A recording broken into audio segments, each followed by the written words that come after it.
Okay, I'm back at it. Let's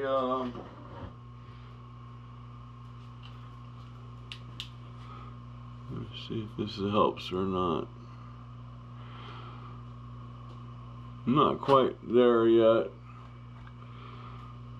but I did make some changes, and thanks to the advice from the regular, the regular guys, George Bukowski, and just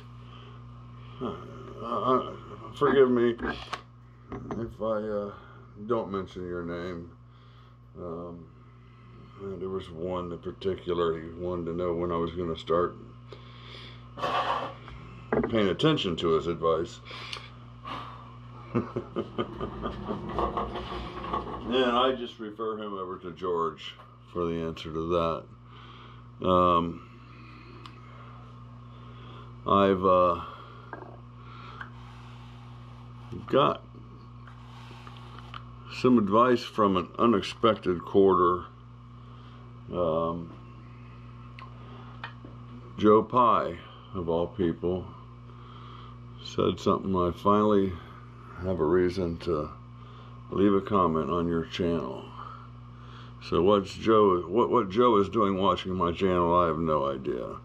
I appreciate it, but as a result of such, and not just Joe, I've slowed my cutter down to I think I'm at 685. Yeah, we're at 685 RPMs. At the beginning here, I was doing 20 thousandths step overs, and now that I'm getting into using more of the cutter, I mean, more of the cutter is engaged every pass I make, so I'm doing 10 thousandths step overs at this point. And it all seems to be going well. I'm going to get the 4-flute end mill that I started with and take my I think it's 40 thousandths, 35 thousandths off of this wall. Let me see if the camera's still on. Yeah, off this surface here, and then I'll start cutting that dovetail. And then I'll cut a little relief down here in the floor. Probably, it looks like maybe 10 thousandths or something.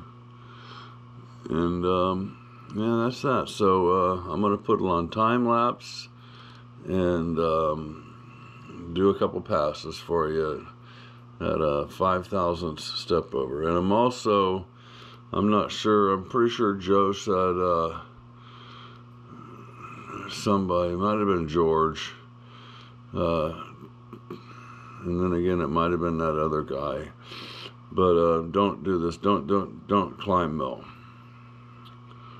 And I am not climb milling. I started to do one pass climb milling, and it was revealing all kinds of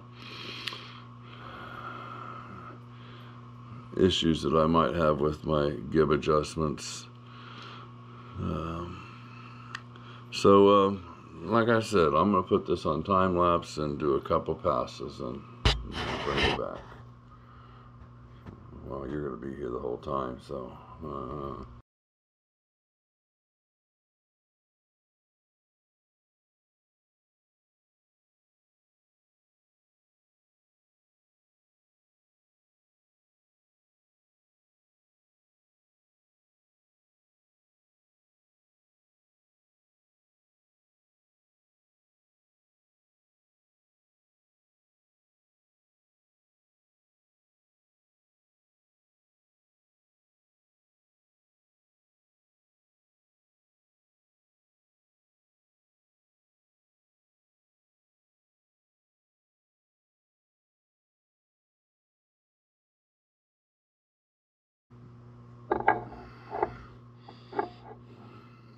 all the way up. Well, this actually has a pretty good amount too, so I think that's actually kind of equal. Let me get the camera adjusted here. Now, with this one, it's chamfered here pretty heavy, and it's chamfered. That's not chamfered at all. That's just the dovetail coming up and stopping. And then there's a chamfer here. So I think if I chamfered that top, I would probably come up with the same profile. If I need to cut deeper, do I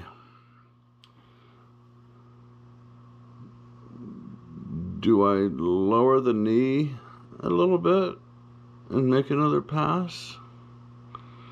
Does that make any sense? I wanted to add something else to the advice I received. Use some kind of coolant. I'm using WD-40, which is, this is our dollar store, Dollar General. It's their version of displaces moisture, so it's WD-40, water displacement. So I'd like to continue cutting that a little more, and I just don't know if the answer is lowering the knee a little bit. Am I gonna come up with the same angle on everything? Okay, hopefully we're just doing standard video. I tried to do my outro and must have had it on time lapse or something. But it's, you know, you got my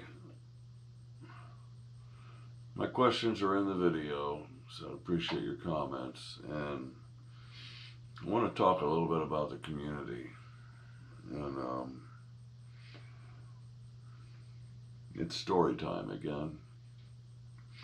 A couple of years ago, I was shopping for a lathe. I've been using a 7x10 Harbor Freight mini lathe and doing amazing things with it. You go back and look at some of those videos. Especially considering I'm 65 years old, I hadn't touched any kind of machine like that in my life. But watching YouTube videos and getting comments and listening for a change. Anyway, I let it be known I was looking for a lathe. I had a South Bend, I think it was, or Bridgeport, South Bend, Bridgeport. I believe it was a Bridgeport. It was a South Bend. And I had the money in my hand. I was in the guy's garage. I'm trying to hand him the money. It was like $1,300. There was like a laundry basket with a steady rest and follow rest, just some accessories. And, I proposed, I said, listen, let me pay you for the lathe. I'll take the basket home and come back for the machine, maybe tomorrow. And he wasn't amenable. He didn't want to do that. And he says, well, not everything in that basket goes with the machine. I said, well, if there's anything that doesn't go with the lathe, I'll bring it back to you. So, a day passed, I make a video about it, and out of the blue, I get an email from Brian Block. Never contacted me before. I've watched his videos and commented and, watched him build that barn. And he says, Kimber, he says, don't give that guy your money. He says, I got a lathe up here. There's a company up near Cleveland, Ohio. Had the Pratt & Whitney for, it was less than $650, I'm pretty sure. And he let me know that he had a truck coming through Ohio, bringing some stuff that he purchased. We could throw my lathe on the trailer and kind of help save both of us a little money on shipping, maybe. And so I bought this big blue lathe, and the rest is history, you know. And so now, granted, I get great advice from a lot of people. A lot of it goes over my head. I do figure out some of it. Just the hot tip. I mean, people get pissed off probably because they give me advice and I don't follow it. And either I don't understand it or I'm just a lazy, thick-headed imbecile. So I'm none of those things, but follow Doozer's example. Doozer made a video for me, showed me exactly what I needed to do step by step, and I got it. And, you know, as a result of that, we got the, I guess it's the third generation, the redo of the first generation adapter plate for the milling machine. So I get a message today. Let me read it to you. I feel honored to get the opportunity to comment on one of your videos for a change. You can use that 2 flute at 1950 RPMs if you wish, but get ready to kiss it goodbye after about 3 seconds. I would cut the RPM at least in half of your current settings. Take full depth side cuts with the 4 flute to remove that boss. Logic being, if you take multiple centered shallow cuts and remove that rib, you're wearing out the lower sides of the cutter and just generating more heat. Plus, you'll never get a true vertical wall on any other piece because you wore out the bottom 1/16 of the cutter. Since you probably cut the outer channels that way, I'd take a good look at the original cutter to see if this has taken place already. Good luck. And that's from Joe Pye. Now, why is Joe Pye looking at my video? Well, I tell you why. It's because he cares.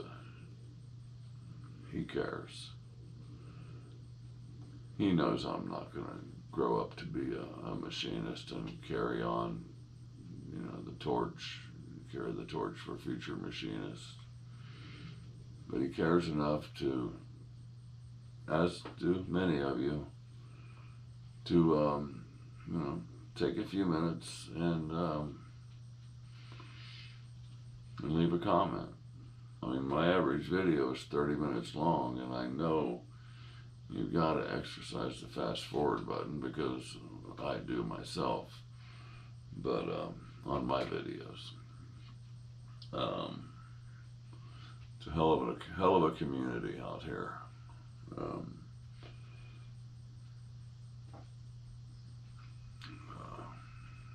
You're all great people.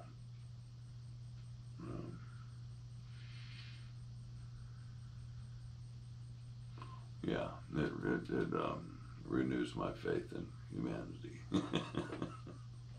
Hey, it's America's and YouTube's foremost student machinist, Kim Brzalik. Tell a buddy, bring a friend. And the rest of that catchphrase is, I don't care about making money, I just love to sell carpet. Buddy's Carpet Barn. Tell a buddy, bring a friend.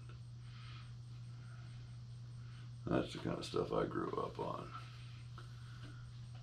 Radio ads. All right, guys. I'm honored that you're watching my channel, truly. Thank you.